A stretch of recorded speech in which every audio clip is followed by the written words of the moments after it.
Hello everyone, and thanks for stopping by my channel. I am Serge T.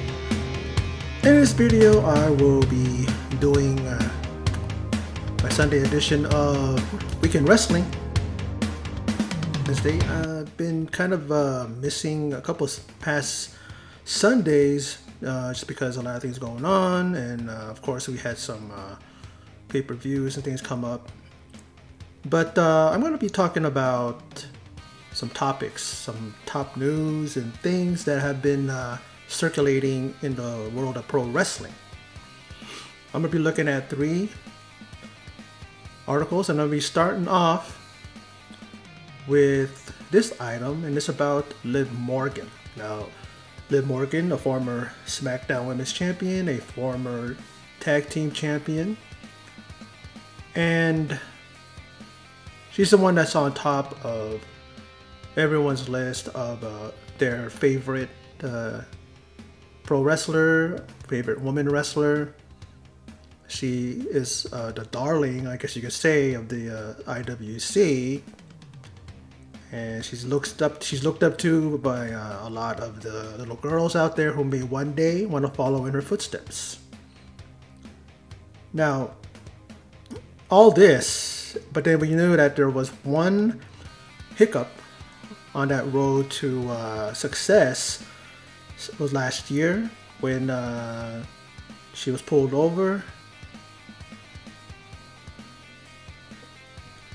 for marijuana possession in actually in 2023.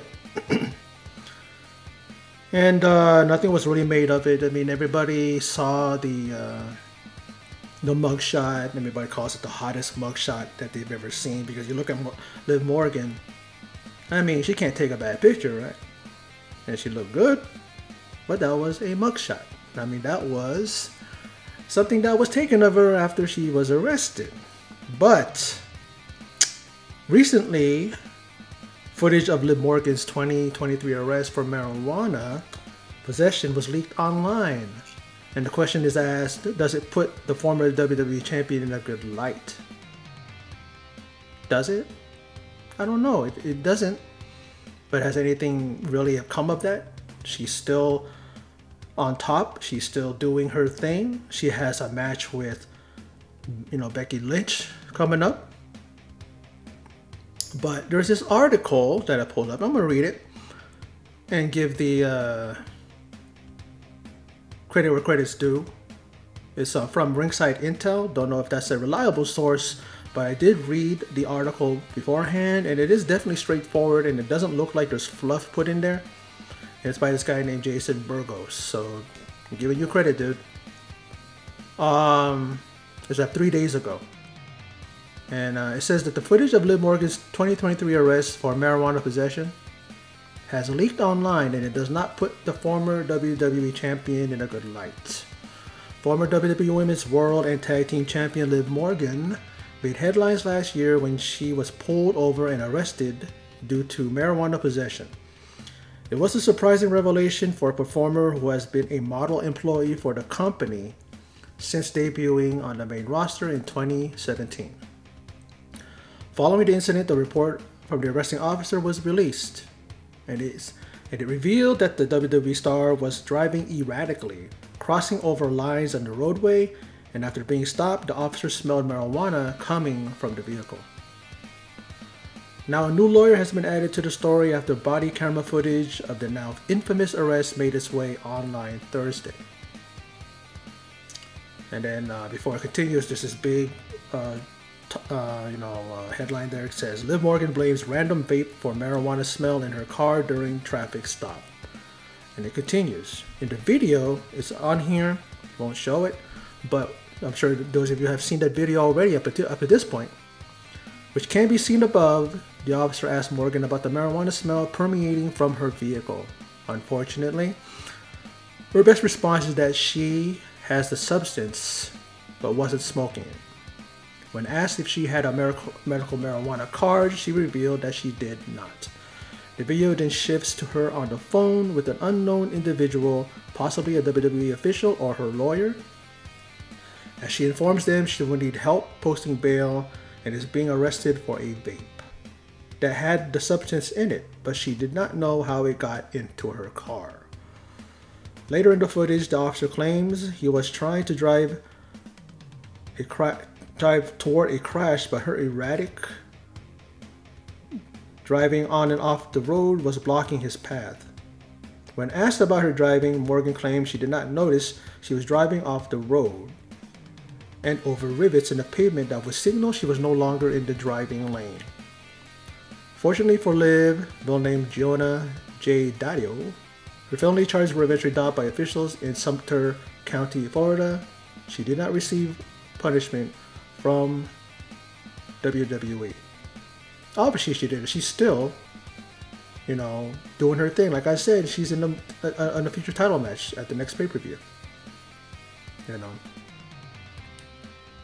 And the thing that's weird is that she goes that she didn't realize, you know, that she was no longer, you know, what's that word? But she didn't notice that she was driving off the road and over the rivets in the pavement. Like, if she can't notice that, because when you're sober and driving, you notice it. So if she can't notice it, she definitely was under something. How come she not notice it? Unless she was tired. Maybe that's why she was going off and like that. And it just so happens because of her erratic behavior, maybe she didn't realize she was falling asleep. Because that can happen to all of us. We know that. That's one of the scariest things that I've ever felt. I'm pretty sure that same thing for you guys is that when you're driving, all of a sudden, oh shoot, you know, like, it's just the scariest thing, right? Like, you just don't realize that you fell asleep and you're driving off the road. I almost drove over a damn cliff one time in my life. It's not, you know, it's not fun, you know, to realize that you're falling asleep. You just gotta pull over, catch some Z's, and if a cop comes over and goes, how come you're here? Well, I've just fallen asleep, want to catch some Z's. The cops will understand that. And they'll tell you that you can sleep here a little bit longer, and then you can be on the road because, you know, you're endangering yourself because you're parked on the side there. Somebody might come around and hit you from behind because you don't see your car, especially when you don't have your lights on. You know, that's scary too, because it's like if somebody, imagine, and I've heard stories where a car went over the road and the lights were on, right? And then what happened is that the car, it was like in heavy fog, the car falls over the side, and then the person sees that thing, thinks that person is going off the road to, you know, to do a, you know, to turn off the freeway, and the person follows and they follow suit and they fall over too. But I've always wondered how that person that fell over first lived to tell the story. I don't know, maybe they did, because I've heard that story. But I don't know, it's kind of weird that this thing is coming out now. I mean, is this some of the toxic people in the IWC don't want to make this known so they can kind of put a stop in her momentum to possibly winning the world title? She won't, because Becky still just won it, so she's gonna hold on to it for a little bit longer than she has. Or is it just because the footage was made available now, and so they're showing it? You know, like, I don't know, because the timing of it is kind of weird, because it's like she is in a title match, a high profile match with Becky Lynch, and then this comes out. You know, that's a way of some people. They try to fuck you. They try to, you know, mess with your damn momentum or mess with your life, pretty much, because this is her life. Like, if you're an actor, that's your life. You're an athlete, that's your life. And then someone's trying to mess it up by bringing up old shit. This isn't really old. It came out last year. But still, what is the purpose behind this? I mean, Liv Morgan is, you know, she's like truly something else. She really is someone who went from being, you know, part of the Riot Squad, you know, with Ruby Riot and you know, Sarah Logan. Then she ended up having to be on her own, and she made the most of that. And WWE does believe in her because they're pushing her, putting her in a high-profile feud with Rhea Ripley, and then now she has a title match with Becky Lynch. You can't get any higher than that. If they were punishing her, wow, this is pretty a punishment that I'm sure all of us would want. Given title shots, given high-profile segments, and being a part of the whole world title picture. Being in matches with two of the top stars, not only in WWE, but in entire industry of pro wrestling. But, you know, something like this seems to always happen, right? Somebody is in a possession of a gun they shouldn't have, right? They have warrants things like this and that, and then they drive stupidly, or they forget to put their license plate on straight, or the light that illuminates it is not on, or a broken headlight or tail light, right? And yet they know that if they get pulled over, they're gonna get discovered. Why don't you fix that shit before you get on the road? You know, Liv Morgan, she says that she did not know how it got there. That's not a cop out. That's not an excuse. That's probably real or true, because she has a lot of friends. She has people that sit there, and they probably had it on them, and then, you know, they put it on their lap or something while they're talking. Then when they got out, they forgot to get it, and it fell in their, what do you call that? You know, that could have happened. But at the same time, really, is that what happened?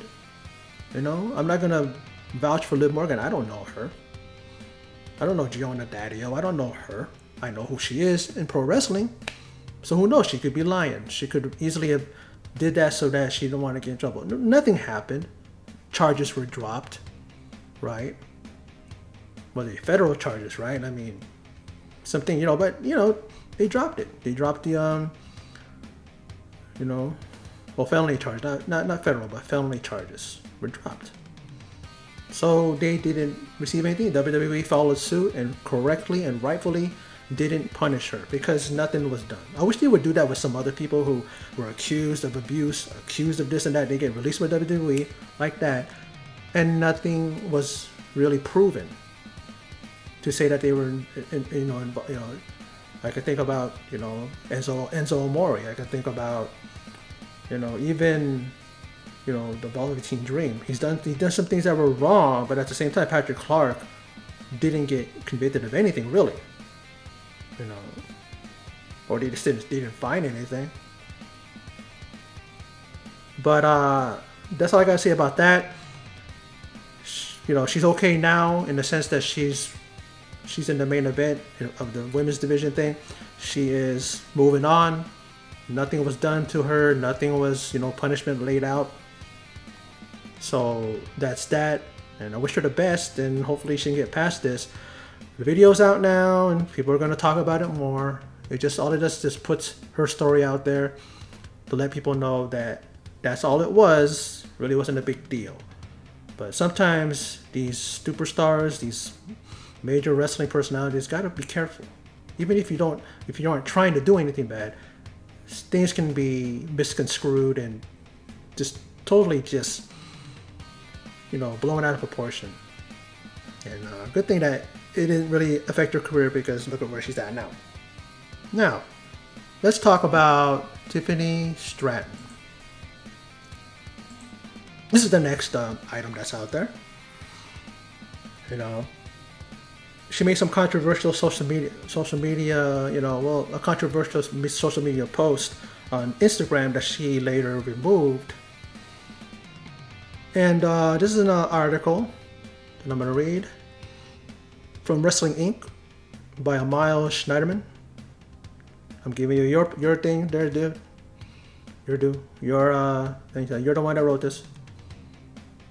Now, it starts off like he says, if you were concerned that Tiffany Stratton might be the recipient of some sort of punishment by WWE following a controversial social media post, you can put your fears to rest. According to a report from Pro Wrestling Insider, so he actually quotes Pro Wrestling Insider. So his article pretty much is something based on someone else. So it's not like I'm doing something in the wrong here, and I am giving the guy, you know, his props here. His what do you want to call that word? His what is that word? But you know, he's the one that wrote it, and I'm just repeating it. And I'm giving him his you know, letting people know that I got it from him. I'm trying to use to go with the one word. Now, Stratton is facing no punishment whatsoever for the post. And contrary to online rumors, her Queen of the Ring quarterfinal match with Bianca Belair was not pulled from Friday's WWE SmackDown. I watched that and I was surprised, pleasantly surprised, because I love Tiffy time. You know, it's always great when it's Tiffy time. And she was there. And she actually put on a great match with Bianca Belair. Now, on Tuesday, Stratton posted a fan-made video to her Instagram story that featured a video of herself hitting Jade Cargill with a forearm and knocking her off the ring apron. The video included an audio sampling of a woman saying the words "black bitch" as Stratton's forearm connects with Cargill. Stratton quickly deleted the video, but not before it had made it into a broader social media ecosystem. And there's been speculation about where she stands with WWE ever since. PWI sources claim there is no heat on Stratton, nor should there be, internally for the post, and that her main roster run has received nothing but praise, with management seeing her as someone with a very high upside. Stratton was called up from WWE NXT, after a 2024 Women's Royal Rumble, after the same match that saw Cargill's in-ring debut. Since then, she's had several high-profile showings, from receiving a startlingly loud ovation in Perth, Australia, at Elimination Chamber, to competing for the WWE Women's Championship in France at Backlash. After defeating Michin in the first round at a live event over the weekend, she took on Belair in SmackDown's opening match Friday night, but ultimately came up short against the EST, who advanced to the semifinals of the Queen of the Ring tournament. Now, that goes to show that Tiffany Stratton wasn't trying to hide it when she deleted her Instagram, story, the post from Instagram. She knew that it was wrong. But at the moment, in the heat of the moment, people do what they're gonna do. I was trying to find any article, anybody talking about Jade Cargill and what her response is. I've heard in passing. I may have been listening to a video or something, and then she actually had no problem with it. It's the people out there that, when you have these controversial things here and there, especially when it comes to race, normally the people of that race is not complaining. It's the other people, the small group that wants to be, wants to be insulted for you. Oh, you're not going to be insulted by that? So it's like the same thing with Tiger Woods. The whole fried chicken or watermelon. Who's that one golfer that said that about him? Where they're going to serve it when he wins the Masters, right? And he had no problem with it, but other people are the ones that had a problem with it. If the person that it's directed to or is inferred to is not offended, then why are you offended? And it said the B word, black bitch. It said that. It didn't say, the N-word bitch or anything with that. Why would it be racist? People in this day and age need to know what racist is. If you're talking about somebody and you're doing a bad job, but they happen to be a person of color, that's not racist. People nowadays think that's what it is. If you say anything that involves somebody of color, it's racist. A racist thing would be like, I don't like what this person's doing in their job because they're a insert N-word here, insert racial epithet here. That's being racist, not saying the thing. And the thing about it is that Jade Cargill is a beautiful African-American woman, a beautiful black woman. And Tiffany Stratton didn't say it. It was an audio clip of saying it. Let's be proud of who we are. I'm a Filipino. I'm proud to be a Filipino. Be proud to be a black woman, a white woman, Hispanic, stuff like that. If someone says something to that person or even uses a sound bite, here's the thing. I'm sure that it was in character. You know how her character is now. What her character is. Very arrogant, very self-absorbed. It's Tiffy time. She's the center of the universe, the center of the world. That's her thing, her catchphrase. Like, all of it's on her. Nobody else matters. If it would have been another person of color, another thing, even a fellow white person, she would have called that person a bitch. And insert the description of her ethnic background here. But is that actually racist? People might say that I'm racist for saying that it isn't racist. That's the backwards thing about this whole thing. It just goes round and round. But the thing about it is that I don't have a racist bone in my body. Is that look at what the context, not the soundbite or the thing that someone wanted to focus on. I'm going to take this part of this thing and put it out there so it makes this person look bad. But then you don't look at what he said before that or after that. That is something that we all have to look at ourselves. and understand the context of what's being said. The context here is that she was saying it, I am sure, in character, because she was referring to an opponent, a possible opponent in the future, and that being Jade Cargill. You know? And I'm not sure, but I know I heard something that Jade Cargill didn't have a problem with this. You know why? Because it would surprise me, because she knows the business of wrestling. She knows that this was a character work on Tiffany's part, not something that she said because, and why would she do that? She is on the cusp of being right up there with Charlotte Flair, with Becky Lynch, with Bianca and them, being in the discussion of being one of the best female or even just straight up best pro wrestler in her of her era. She's going to be look back on 20 years from now, and she's going to be like, we're going to be like, who's one of the best? Who was probably the Trish Stratus or Lita of that generation? Talking about Tiffany Stratton's generation, they're going to say her. This is how it is. And the thing about it is that they said that there were rumors that she was going to be pulled from Friday, possibly be replaced by somebody else, or just have Bianca Belair is just going to, advance. They're going to say that Tiffany Stratton got injured and there's no one here to fight.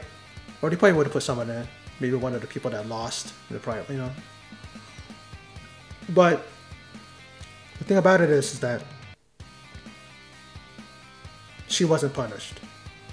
Why? Because WWE knew it was a mistake. She didn't mean anything by it. And I'm sure that their decision was also, there was also helped for them to not punish her, is because I'm sure they talked to Jade about it. Like I said, I haven't seen any articles out there, because Jade is a very, very vocal person. She would have said something. I didn't see it on X. I didn't see it anywhere else. No articles. I put it in Google. Nothing came up. So that should be that. Don't hold it against her, people. I know there's going to be people out there that are going to call her racist and call for her job and tell her about, this isn't a situation like Tessa Blanchard, who's a very, very toxic individual, and who said some things in the past that if it wasn't true, then why is it that she's now a pariah? WWE won't hire her, AEW won't hire her. She's wrestling, but where is it? I think she's in Mexico. I think CMLL or even AAA. I don't know, but I think she's wrestling there. And she's the daughter of Tully Blanchard, one of the greatest wrestlers, single wrestlers and tag team wrestler. Brainbusters with Arn Anderson, and then also a part of the original Four Horsemen. He's a pretty controversial figure himself. I guess the apple doesn't fall far from the tree. But Tessa Blanchard is somebody who, she's still young. I believe she's still in her 20s. Late 20s. Still young. I mean, she could do something in WWE. You imagine the matches that she'd have with Charlotte Flair and these others, Becky Lynch and even Tiffany Stratton, Jade. But she's where she is. But see, that's not the situation with Tiffany Stratton. That's not the situation with Liv Morgan. People make mistakes and people want to crucify somebody right away. It's like these people, once the story hits, they're already outside this person's place, their house, outside the arena where they're going to be performing with pitchforks and knives, pitchforks and damn torches, already out there. They don't want to let it marinate a little. Let's let it marinate and see where it goes. No. Fire her, with the damn, like I said, with the torches and the pitchforks. Fire him, Look at Jimmy and Jay. They pretty much learned to behave themselves now. And look what they're at now. Well, Jay anyway. Jimmy is on the sidelines. Hopefully he comes back and joins his brother and then gets some of that shine back on him. I see he's kind of a failure when it comes to the bloodline. What the hell is he doing? Aside from interfering in matches on Roman's behalf and Solo's behalf and all that stuff. He's just pretty much, he's like I was talking about in my SmackDown thing about the tag teams and who's the Marty Jannetty, who's the Shawn Michaels. The Shawn Michaels is Jey Uso, and in the Marty Jannetty, the textbook is Jimmy Uso. So hopefully, man, we see him. Maybe we see him at King of the Ring, Queen of the Ring tournament PLE. And maybe he's going to cost Tama Tonga his match with, well, I think they're going to be on SmackDown. Because like I said, in my mind, I'm remembering what Randy Orton said. And he was talking about their match being at, in Saudi. If I'm mistaken, I think maybe I misheard. But maybe next week on SmackDown he'll interfere on that match, and then he's gonna cost Tama, and then Randy moves on to face Gunther, and Gunther's gonna face Jay. But I know Gunther's gonna advance. Right now, Jay's just a person that puts people over right now. For now, he's not gonna win major matches right now. He's not gonna win titles, but in due time, I think, in due time. But that's pretty much all I have to say about, Tiffany Stratton's story. Some of the things I may have said about that, I apologize if there was some of you who got triggered or got, kind of annoyed by it or upset about it. Don't use that as a way to judge me as a person. I'm just being honest, okay? And like I said, people have to understand what is racist and what is not. Okay, I'm not saying I'm an expert on it, but I know that the past generation, these young, people nowadays, they just don't know it. They think that if you say something about somebody, they happen to be a person of color, then you're racist. No, that just means that that person happens to be that color, but he's done a bad job. He's not doing this right, he's not doing that right. It has nothing to do with his race, because a race doesn't determine how good you do your job. It's you. It's you as a person. How fast you learn, how fast you pick up stuff. Are you capable of executing that job and doing the duties that you need to in order to be a good worker, a good performer in the sense of the WWE superstars and wrestlers in general. But I believe in Tiffany Stratton, and I'm not saying that just because she's a beautiful girl, but she is. But she's very talented. I don't give a fuck if you're a good-looking girl or a handsome dude. If you're in there, you can't do shit. And we've had those type of situations where someone looks good, but then on paper, but then in performing, they're bad. They're not good. So I don't care how good you look, and if you're a good-looking person or not. If you can't perform, I'm going to just brush you off. Next. But like I said, I believe in her, and I think that she made a mistake. She's still young, still maybe has some growing up to do still, especially when it comes to being in the limelight, in the spotlight like WWE. You gotta watch your P's, mind your P's and Q's, right? You gotta make sure that you do everything that you need to do in order to protect your brand, because that's what you are. You're your brand. You're trying to make that popular. You're trying to make it, make money for you. And if you don't watch yourself, you're gonna end up being like these wrestlers who thought they could say anything and thought they could do anything, and what happens? Caught up to them, bit them in the ass, because that's karma. Karma waits around the corner to bite you in the ass, and then that's it. Your career is over. You can't do nothing to recover. And like earlier, with Patrick Clark, the Velveteen Dream, he apologized, really sincere, believed him 100%. But is that going to turn his career around? Will he ever come back to WWE or AEW or any promotion? Is anybody going to even want him? Don't know. Even the smallest indie promotions. And I believe he did wrestle, but it's just like they probably do it with trepidation. But like I said, people have to just watch themselves, especially when you're in the limelight and everybody has their eyes on you. Because if you don't, then what is the purpose of you being in this type of profession? You might as well just go being a pencil pusher, where no one's going to be looking at you except for your boss and your coworkers. And they don't give a fuck what your personal life is, what your views are. Some of them do, but that shouldn't be a problem. That shouldn't matter. That shouldn't matter. But anyway, let's move on to the last thing. And this isn't a recent thing, but it's also something that has been kind of permeating the news the last few weeks. And that's Ronda Rousey. Now, Ronda Rousey, controversial, a polarizing figure, if I do say so myself. And she has said some things in regards to WWE, and there have been things said about her in regards to how she treated people in the UFC. Maybe not the talent, maybe not the fighters, but the people that work behind the scenes. I mean, Jimmy Smith, the commentator. He commentated for MMA. Talked about how she was very, very toxic and very, very mean to the people behind the scenes, whether it be the cameramen, the lighting men, people that did her makeup, and all that stuff. Sitting there acting like she's being bothered because, if I didn't have to, why do I have to sit here and you guys making me up and all that stuff? I just want to talk about my fight, and that's the reason why you're there.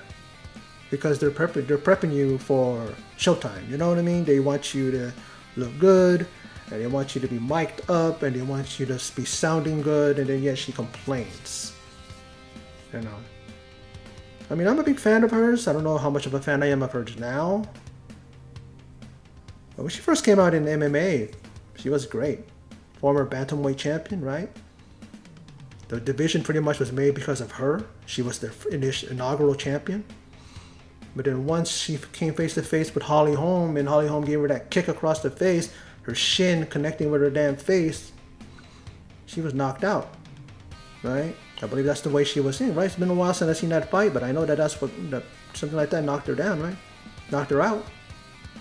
People are saying that she's not really a stand-up fighter. She's all about the ground game, and that's what brought her to the game. She's a black belt in judo. She was in the Olympics, won a bronze medal, I believe, world champion in that realm of her career.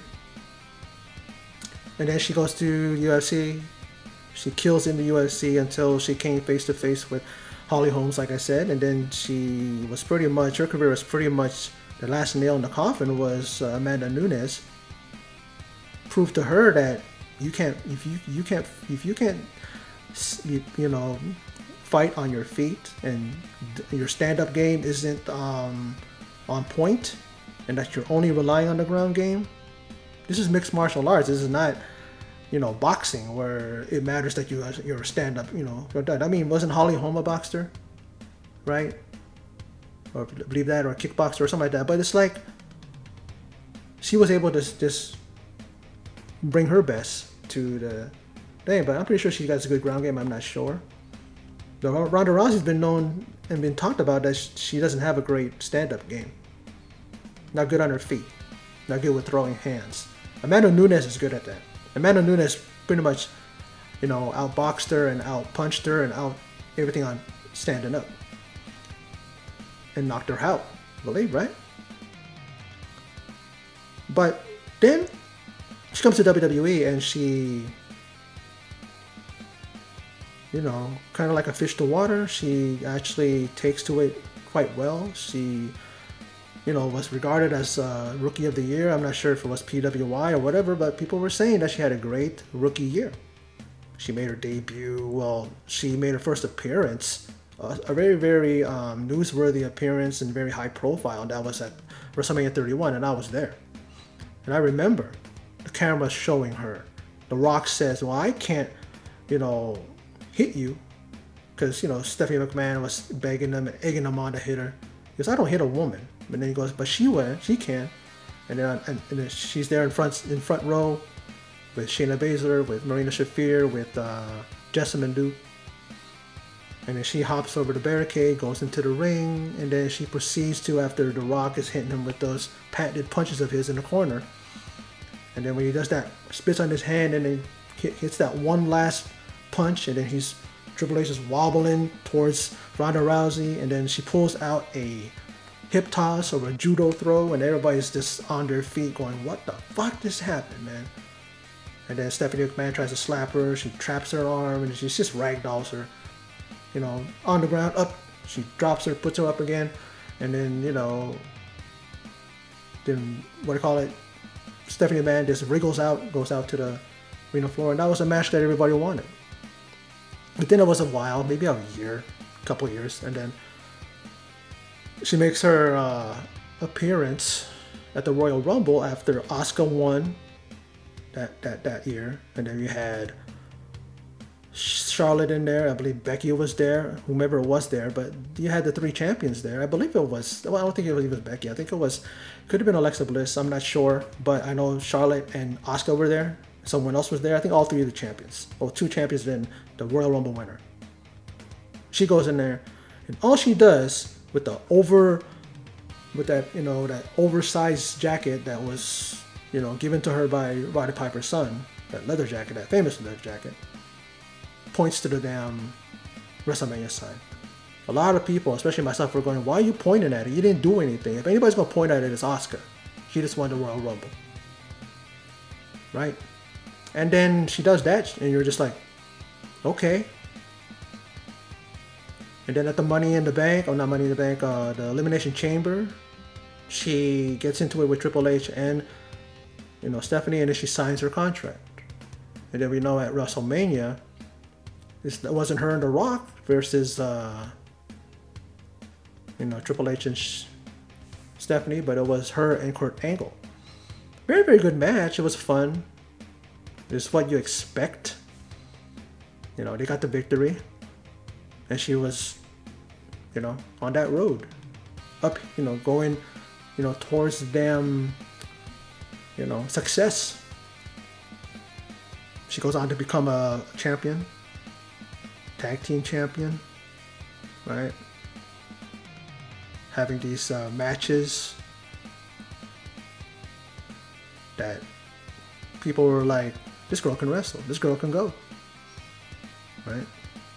Then, she even main evented, of course, WrestleMania 35 with Charlotte and Becky, and that's the first time that women, we know that's the whole story, the first time that women had main evented WrestleMania.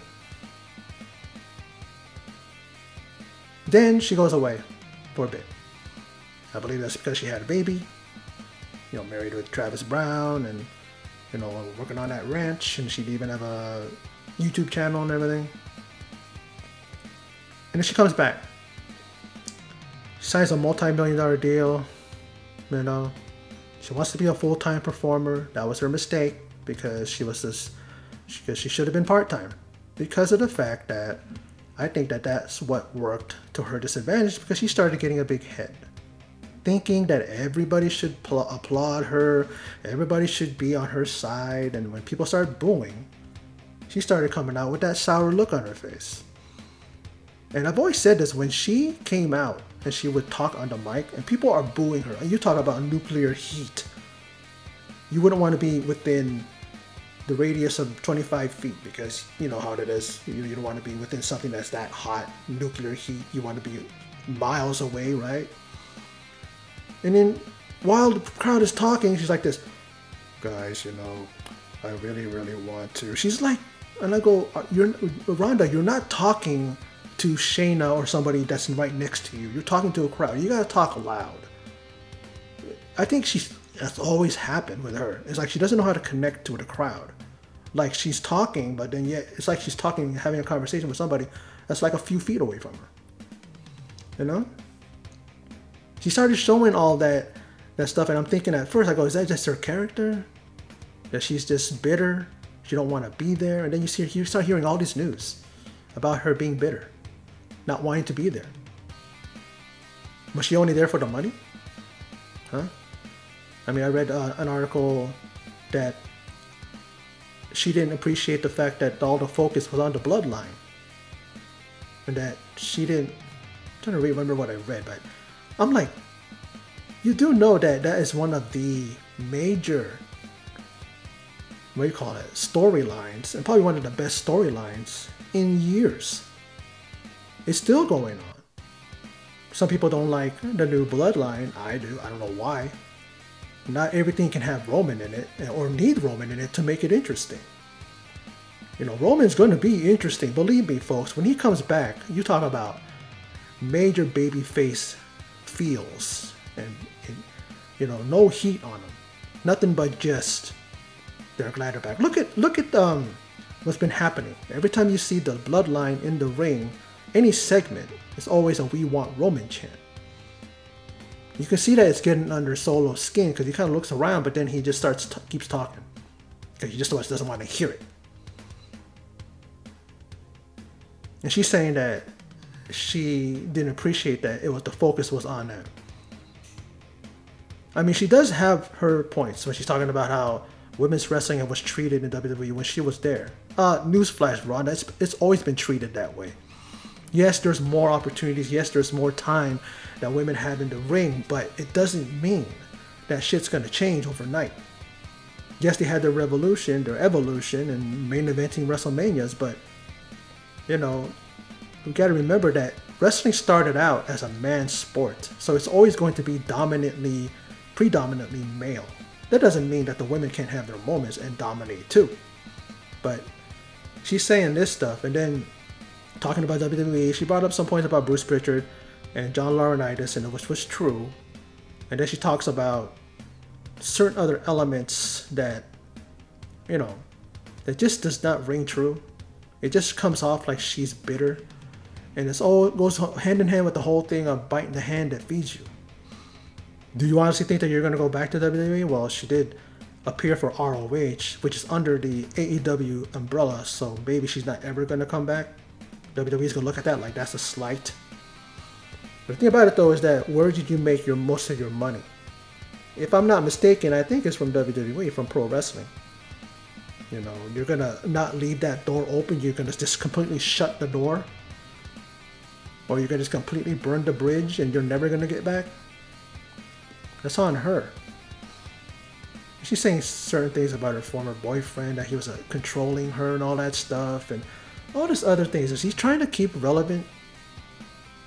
It's like bringing up all this stuff from the past. Did she ever talk about this stuff when it was happening? Or was she being a good girl and not stepping on the toes of WWE? She wanted to keep her job. I mean, she was under the former regime, right? With Vince McMahon. Oh, shit. I said the Baltimore word. I can't say that. But, you know, anyway. So I don't know. I don't know what is her issue, what her problem is. She has every right to voice her opinion. That's why you have it. It's yours. But the whole saying goes, everybody has, opinions are like assholes. Everyone has one, right?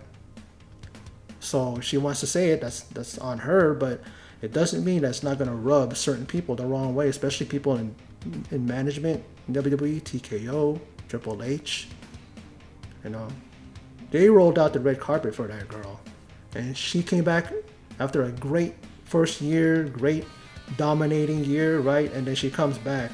She won a title here and there. She, you know, had some moments, but it's like she couldn't beat Liv Morgan. She couldn't beat, you know, some people that she couldn't and stuff like that. She ends up with the tag team title, which was a waste of a damn reign. It was with her girl, Shayna Baszler, but was it worth anything? Her last match was with Shayna Baszler. That match was a snoozer. And then she leaves after SummerSlam. It was SummerSlam. She leaves.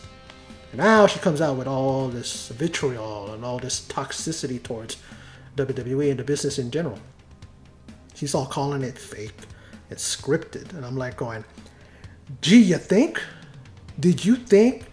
Let me ask Shay, if I were to talk to Ronda, I'd be like this. Do you go into a movie that you've made, and you've done movies, you did, what's called the movie? She did, you know, the Fast and the Furious films and all these other ones. Did you ever go in there after doing the movie and then you go on an interview? So what do you think about doing Fast and the Furious? Oh, you know what? I can't believe that these guys are acting. I can't believe that it's all scripted. You know that WWE is performance. It's like it's scripted. You know that, and then you want to ask that question and pose that statement out there, like you don't know. I mean, did you get dropped on your head during one of your matches and you forgot? And then you say the word fake. We get it. Okay? We get it. It's not real. Oh my God. Yes, it is real. But we know it's scripted. We don't need to be reminded. That's the one thing we want to forget. In the sense that we hate people saying that all the time, because we get it. You know, it's not a real sport in the sense that it's not like football. It's not like basketball. But that's what sets it apart from all the other, athletic contests out there. You know, like I always say, these people are, you know, glorified stuntmen. They're people that are in the ring and they're performing stunts, and they're doing it for our entertainment. But is there, like we always say, is there a danger to it? Sure. Have people died in the ring? Yes. Have people gotten so injured that they had to quit their dream? You know, in reality, that's their dream. They wanted to be pro wrestlers. But people have gotten injured to the point that they have had to leave, retire. Edge, Paige, Bryan Danielson, you know, Daniel Bryan, right? Those two were able to come back. All three of them were able to come back, and they're doing great. I read an article there, just like a title of a news article says that Daniel Bryan, doctors are urging him to have another neck surgery. Am I surprised at that? If that's reality? No. Because look at how AEW books their people. Don't do safe shit and then you do a dangerous, possible dangerous move here and there. And what do? They make them do all of these damn dangerous things that's going to possibly put them on the shelf again. I'm not saying WWE doesn't do that, but they at least control that. At least it's a controlled environment where they tell them, you can't do that shit. You can't do that. We'll pull that out at a pay-per-view to make it special. We're not going to have you do it week in and week out like AEW does. But I don't know if I said all I need to say about that, but pretty much touching on the fact that Ronda Rousey, you know, girlfriend, you can't bite the hand that feeds you. That's what you're doing with WWE. You had fun times there, good moments there, yet you talk like everybody's at fault and that they have done all these things that you have observed happening. Yet you don't say nothing about it during the time you were there. Like I said, she's probably trying to protect her job at the same time. I'm not saying WWE is perfect, but now you want to come out with all this? And then you want to attack your former boyfriend? And you want to do this and do that, say this, say that? You just come off sounding bitter. Is that what you are? All the money that you've made, all the money you made in WWE, and you want to be bitter? You have a loving husband, I'm sure, Travis. You have a, you know, beautiful baby. Maybe it's almost 2-3 years old now. Don't know how old the baby is now, but have a big ranch, right? Raising cattle and all that stuff, right? Yeah, you're not happy. You're not happy, so you want to keep yourself relevant by talking about things that may or may not have happened or may not be there. Some, yes, there's some truth behind it, but some it's just like, sounds like it's just sour grapes. Because she didn't have, her last run wasn't how she wanted it. And she wanted people to all love her and react to her positively. But that's not what this business is about. It's what you put out there and people are going to react. Organically or not, you're going to get a reaction. You didn't get your reaction? Oh shit, oh fuck well. You had an amazing first year, debut year. Hang on to that. And then maybe next time if you do go back, how about you do what they ask of you and just do what you got to do out there and learn how to do things. You know, you were just sent to the main roster right away and you didn't learn the ins and outs. You just wanted to be put out there. And that's because you were a damn, you know, what's that? She was part-timer. She was just somebody who would show up here and there. This time around, she wants to have a full-time contract, performing, go on the road and all that stuff. But then she expected to just exist and be there and appear in every match and be there, but then not put any kind of effort into connecting with the crowd, learning how to, I don't know, make your voice louder and talk to the audience instead of just looking at the camera and just talking really low and not really, you know, not embracing it. Maybe you should have embraced being a heel. I mean, you were a heel before you left, but did you really embrace it? Did you really take that and go, yeah, I'm going to take that and I'm going to use it as my weapon to get back at these people for booing me? No, I don't think you did that. You didn't. But that's that. You know, I can care less about Ronda Rousey. It just seems like she's full of, you know, vitriol and full of toxicity right now and just saying things that you didn't say it before. Why are you saying it now? Keeping yourself relevant, I guess. But I'm a big fan of Liv Morgan and of Tiffany Stratton. They're doing the right thing. A couple of hiccups, like that I brought up in their journey. But they're all good because what are they doing? They're killing it.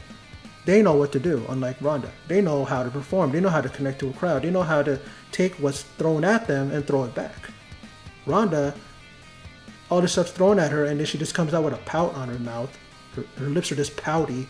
Not the pouty, sexy pouty, but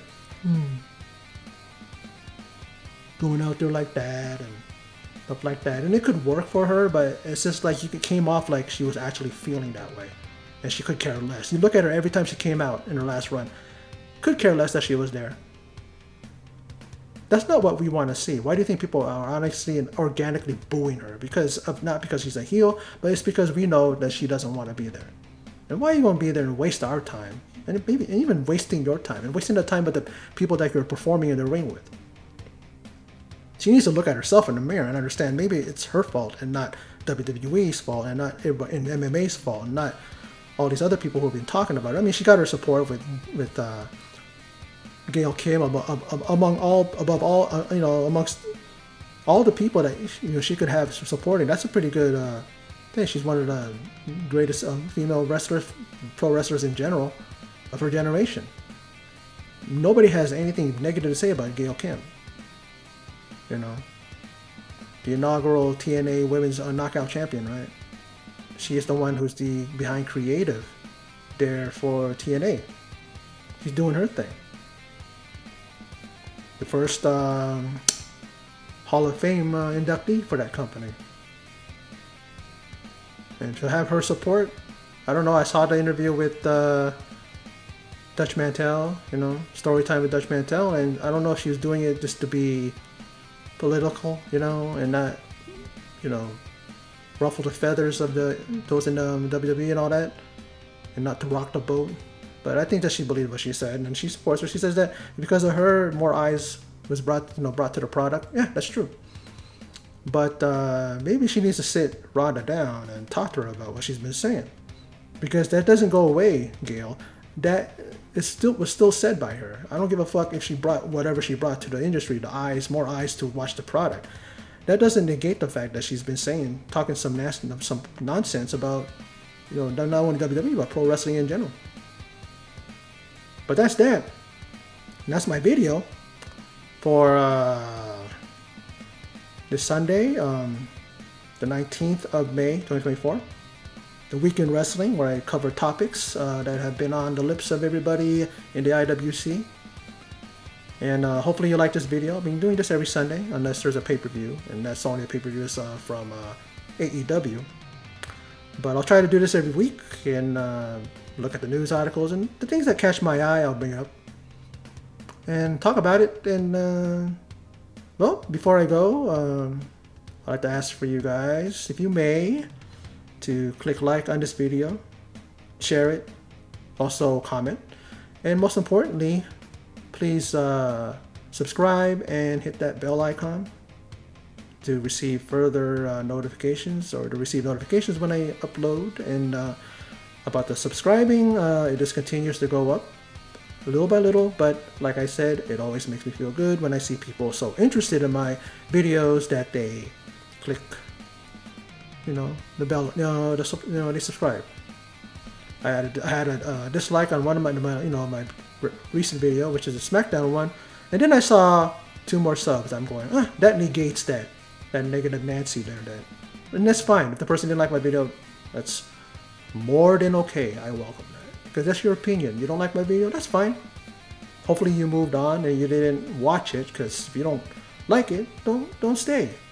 But if you like it, please do as I asked. It's not much. Just if you want to do the things that I asked, that's fine. If not, that's okay. You can move on to the next person. And that's perfectly fine in my book. That's okay.